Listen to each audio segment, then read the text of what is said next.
Key point 1. Even cynics need food for thought. Numerous philosophical works have stood the test of time, yet one stands out for its remarkable clarity. Unlike many dense philosophical texts, Nietzsche's approach is concise, lively, and engaging. Instead of imposing a particular ideology, he urges his audience to question prevalent stereotypes in the modern world critically. Nietzsche drew inspiration from many sources, notably Arthur Schopenhauer, Richard Wagner, and Paul Rée. Schopenhauer, a renowned philosopher and staunch atheist, infused Nietzsche's early works with a profoundly religious undertone. Additionally, Wagner, a celebrated composer, and Rée, a fellow philosopher, influenced his views on suffering and morality. Nietzsche's ties with these individuals even influenced his philosophical reasoning. When he severed his friendship with Wagner, he underwent a complete re-evaluation of his opinions. Morality is not absolute. It depends on factors like politics, culture, and enlightenment. Around this time, Nietzsche adopted a hermit-like lifestyle, altering the course of his philosophical publications. Rather than avoiding fundamental aspects such as the human will to live, exist, procreate, and innovate, he advocated the importance of accepting life and all its accompanying sufferings to live life to the fullest. For most of his life, Nietzsche relentlessly challenged nearly every prevailing doctrine and ethos that governed human existence in modern Europe. By the end of his life, his body of refutations culminated in him saying, yes to life, its hardships, disparities in social strata, pain, and the inevitability of a sad life. Nietzsche gained widespread acclaim as an outstanding thinker. His writings now present the philosopher's mind and ideas in their entirety. Peruse this summary to plunge into his prophetic ideologies about morality in a civilized society. Key point 2.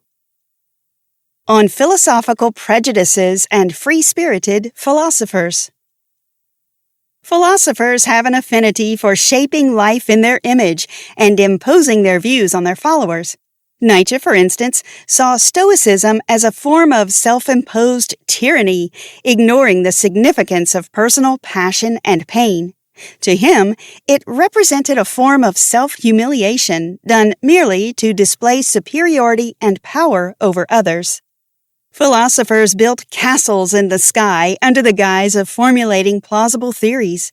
However, when they occasionally came back down to earth, they brought many questions that could have been answered in a few words. In Nietzsche's view, philosophers were trying to safeguard their positions. His stance is understandable, considering his perspective on his intellectual predecessors and peers. For example, he thought several philosophers indirectly justified criminals in their works. Why?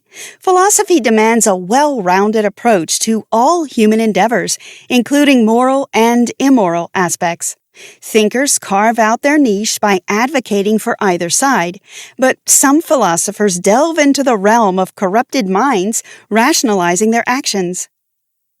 Contrary to popular belief, a thirst for knowledge is different from philosophy. As part of the philosophizing class, Nietzsche had some thoughts about humanity. In short, he didn't conceal his disapproval of society. He believed people avoid grappling with life's hardships, especially suffering. Instead, they avoid it and thus prevent themselves from becoming complex beings. He argued that the average individual would readily adopt dogmas about the existence of God and how he interacts with humans, with all their stereotypical constructs. Yet that same person would use every opportunity to misinterpret, let's say, scriptures, to fit their views instead of embracing the teachings as they are. Nietzsche championed human autonomy, insisting that the barricades of morality should not obstruct a person's journey of self-discovery and fulfillment. Moreover, he argued that the pursuit of truth is futile for thinkers, naive observers, moralists, and humanity. According to him, the truth is subjective and aligned with individual beliefs. But despite his radical notions, his ideas gained limited recognition during his lifetime.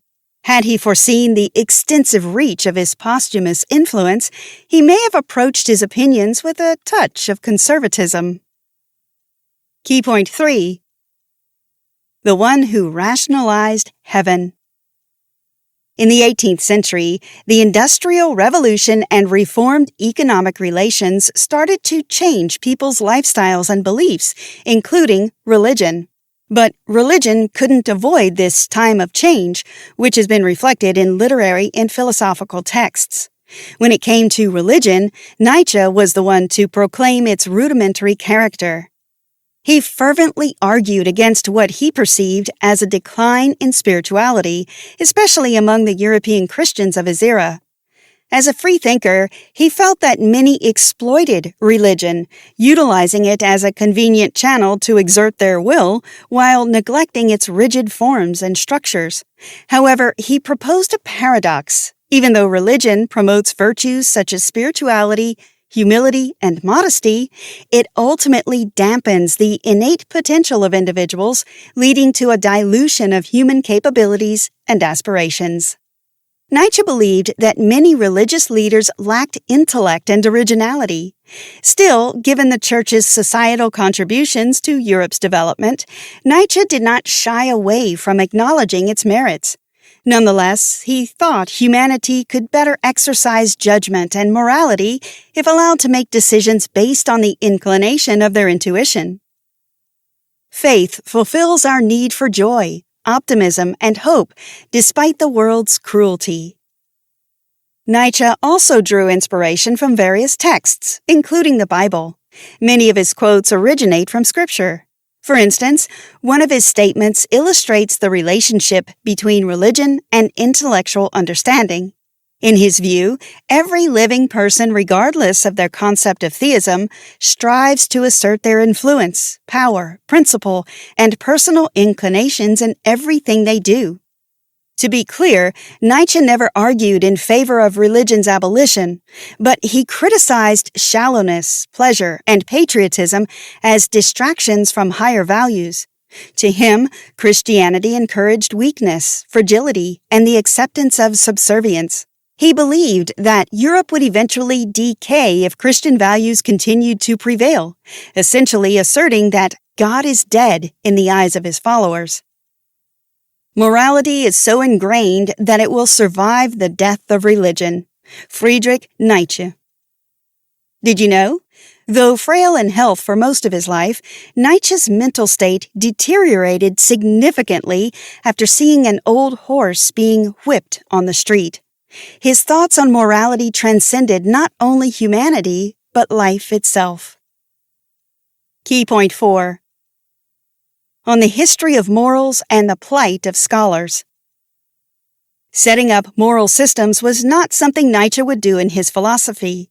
In fact, he rejected morality as an entity that had no value. Instead, it deprived those capable of pursuing the best form of life from doing so. In other words, morals provided the means to survive but not to live. Societies inherently structure themselves around a set of optimal rules that work best for staying viable. But this delicate balance can fall apart when arbitrary regulations are imposed under the guise of forging connections. Modern Europe illustrates that forcing the scales of morality can imply a lack of self-guidance.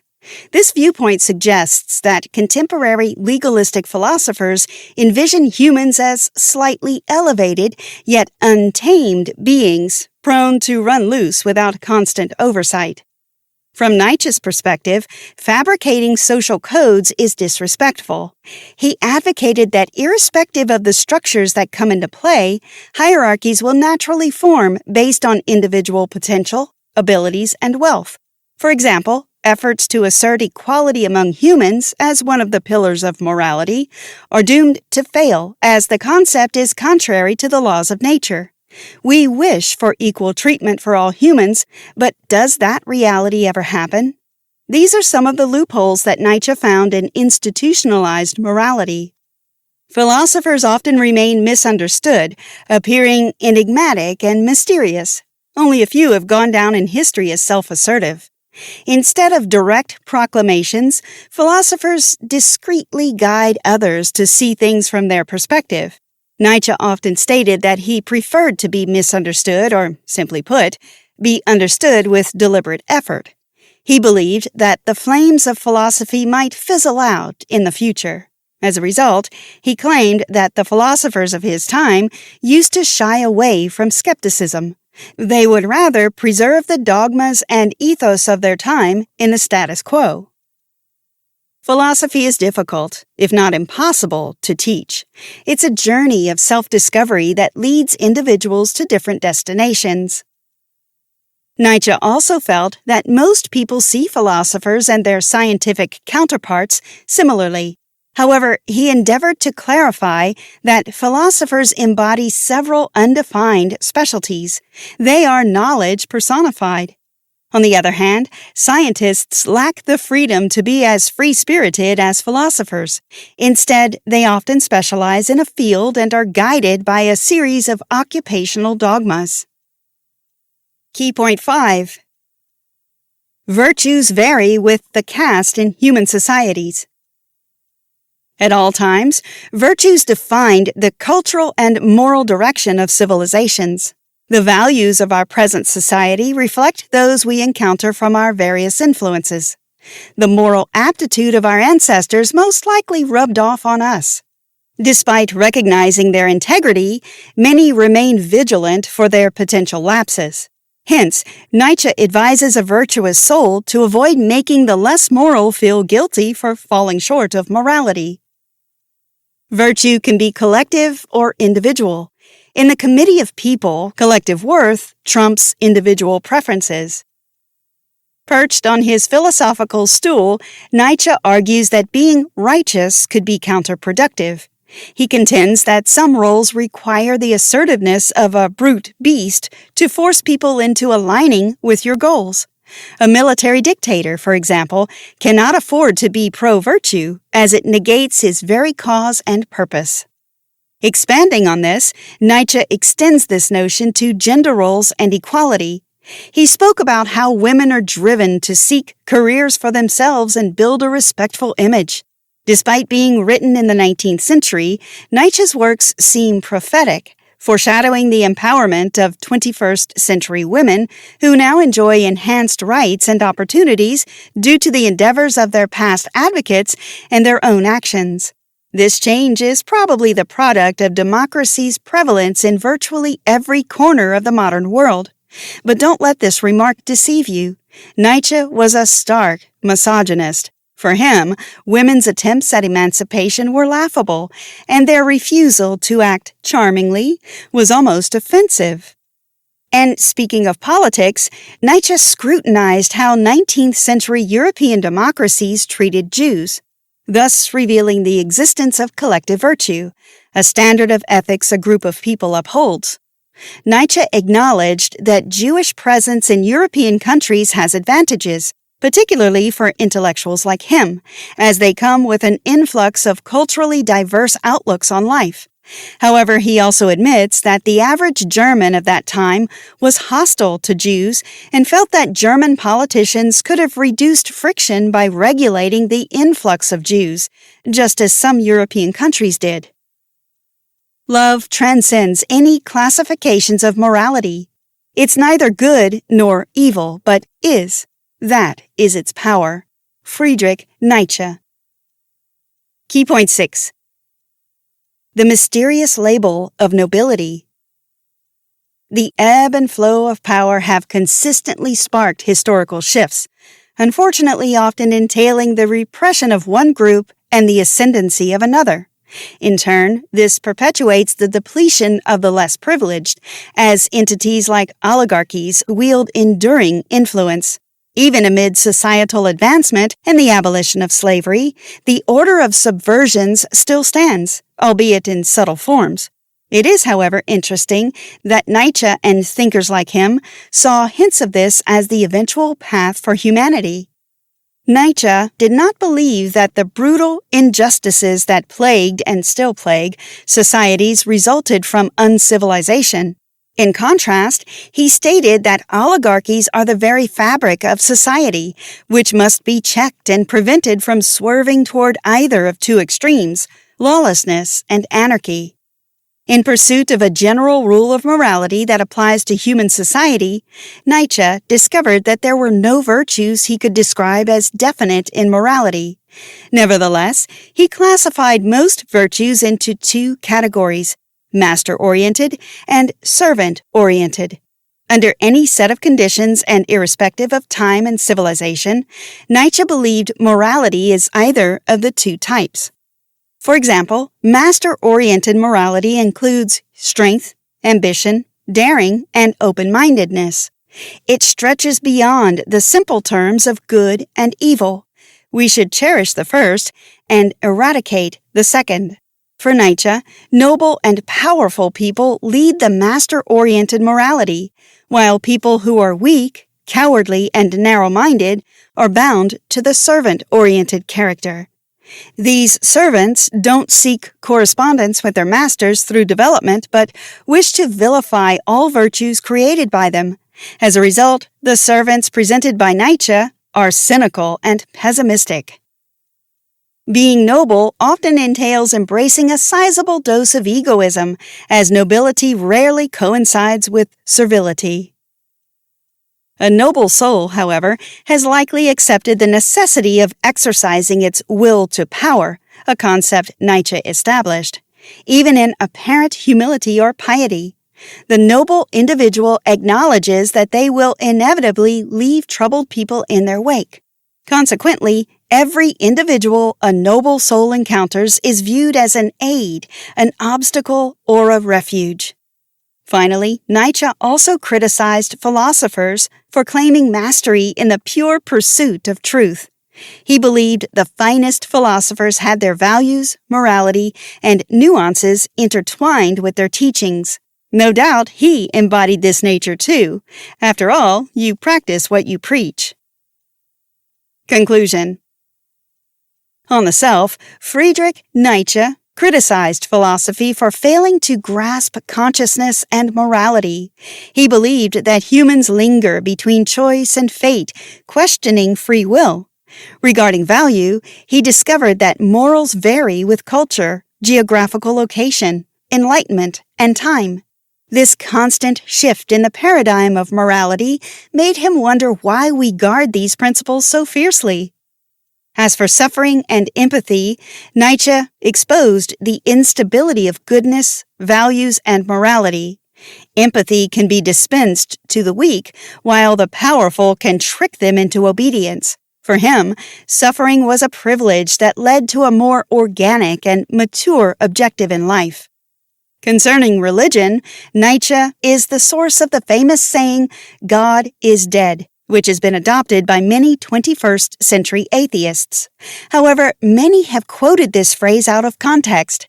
The complete version is, "God is dead, and we have killed him," which implies people's faulty perception of divinity. There's a story about a pupa struggling to escape its cocoon and hatch into a beautiful butterfly. In the garden where this transition was about to take place, the garden owner noticed the struggle and helped the butterfly emerge. However, the butterfly died soon after. The gardener's friend, a biologist, later explained that his intervention during the symbolic phase of the butterfly's development likely caused it to lose its innate power and will to live. Nietzsche articulated this very idea in his concept of will to power. He believed that humans attain intellectual, religious, physical, and even political power only after becoming refined in the necessary furnace of suffering. Try this. Watch the Genius of the Modern World series episode about Friedrich Nietzsche to explore his controversial persona in more detail. Study the basic philosophies of other famous nihilists and existentialists like Soren Kierkegaard, Jean-Paul Sartre, and Friedrich Heinrich Jacobi to form your own opinion.